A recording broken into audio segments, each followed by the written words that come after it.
Remember, remember the 5th of November. Even this film could not escape Berryman's nitpicking.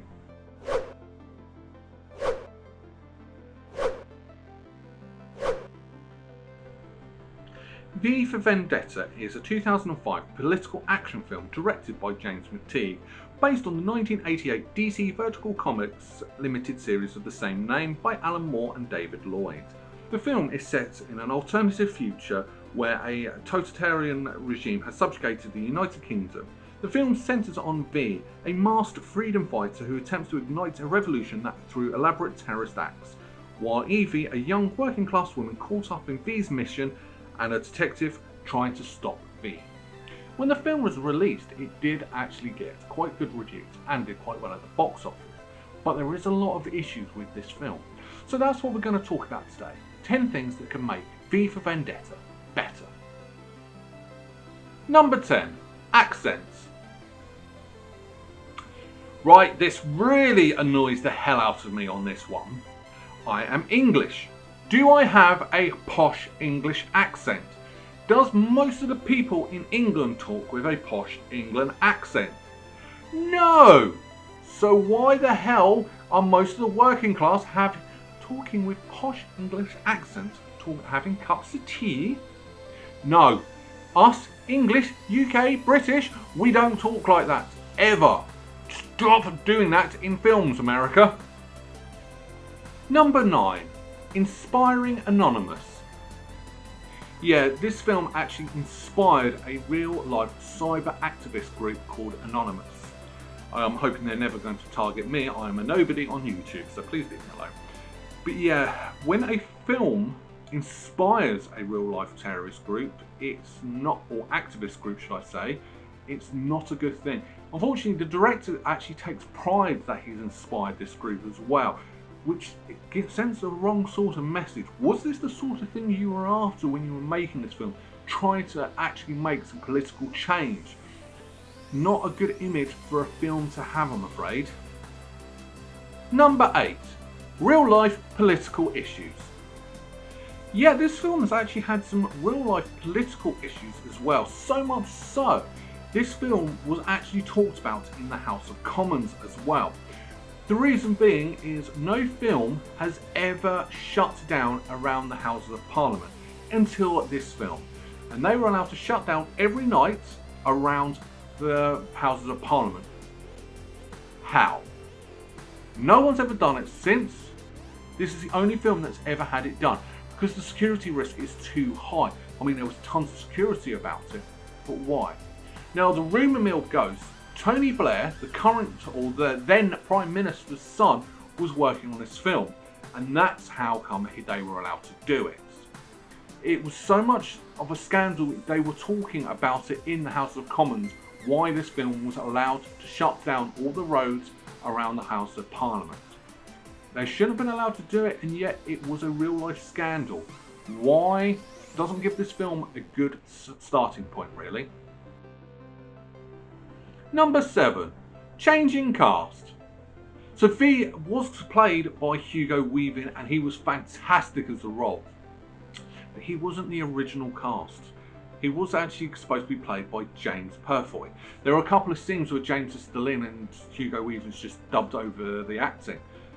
But why did he leave? Well, the most common reason is he didn't like wearing the mask all the time.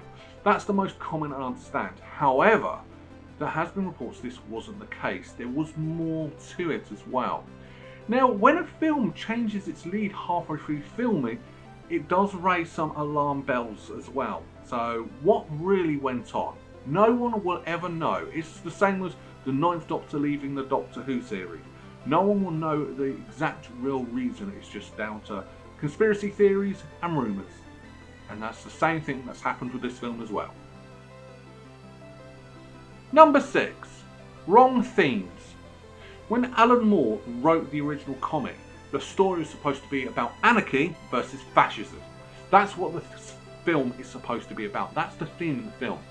But in his words, this was about current American neoconservatism versus current American neoliberalism. That's how he describes it. I didn't quite get the anarchy. He was more after revolutionary, trying to change for the people. The comic book, V, was actually just after anarchy, pure and simple, not the same thing that we got in this film. So Alan Moore has got a point that the film was going after the wrong thing, really. Number 5, wrong English breakfast. Now, if you're English, the one thing you love being English is a good old English breakfast. Most people go down to the local Wetherspoons and have an English breakfast. Oh, can't beat it. So what do everyone cook in this film? Do they cook a full English breakfast with bacon, sausages, scrambled egg? I'm making myself hungry. No, we get egg in a basket. Now, I will be honest, I watched this and think, oh, I wouldn't mind actually trying that. And if you don't know what it is, it's basically fried bread with a fried egg in the middle. That's what it is.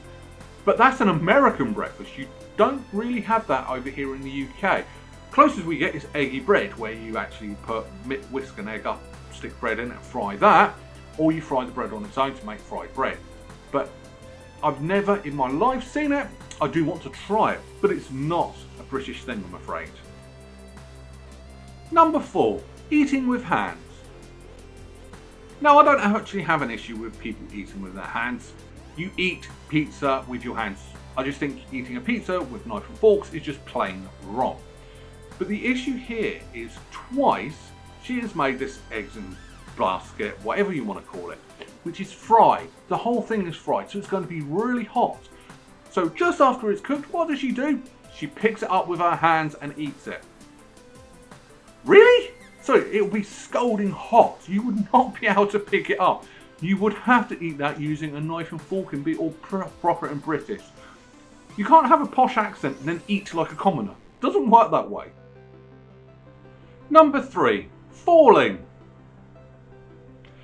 So when Evey is trying to escape from a house that she's about to be arrested from, she escapes through the window.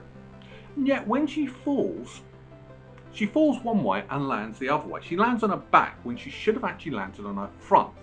She sort of twisted just as she landed. It didn't really make sense. Big film flaw, boo-boo on that one. Number 2, toning down V. Yeah, so in the comics, V is a complete and utter anarchist, and he is a bad guy throughout. You don't feel any remorse or anything, and you just want him to be caught and killed. Even in the comics, his treatment of Evey is horrific.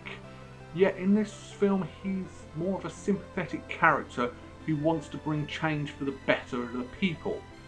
That's not what he is in the comics. You've changed the main focus of V from the comics to the film.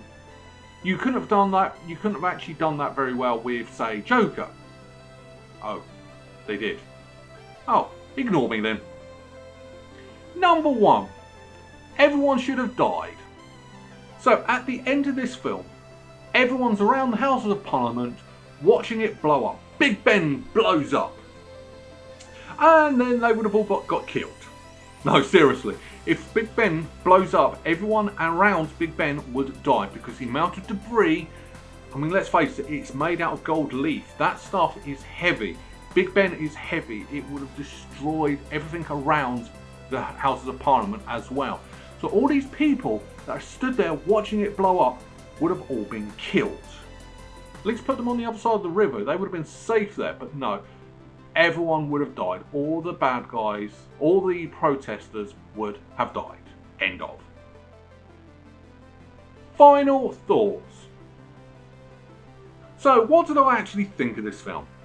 Well, bizarrely enough, it is actually an enjoyable, fun film that is a lot of relevance to today of how much governments can control things, even through the power of media. I mean, we all know what YouTube do to people, everyone, all of all these flat earthers, and I won't get into that, but the government controlling media, the government controlling everything, the government manipulating things for their advantage.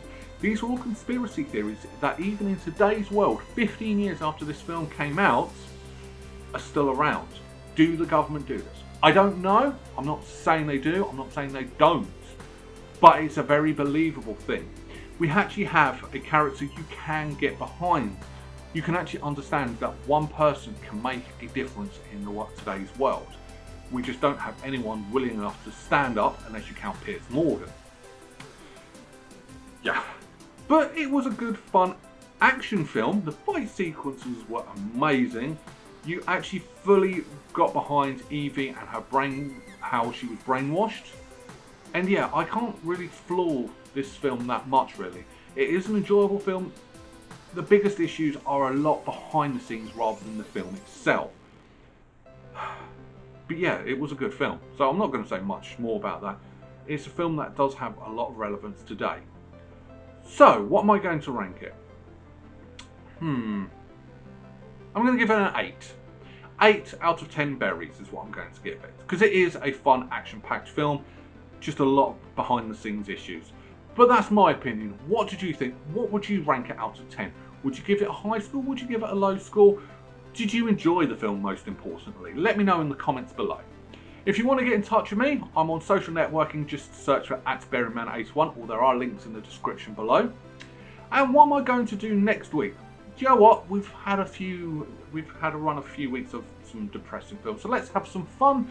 Let's go and have a look at another Disney remake, because they're always popular. In fact, they're my most popular film reviews that I do. So let's go and watch one of those, shall we? Which one am I doing? Take a guess in the comments. First correct one I will pin the answer to. But until then, I will see you next Sunday. Bye bye.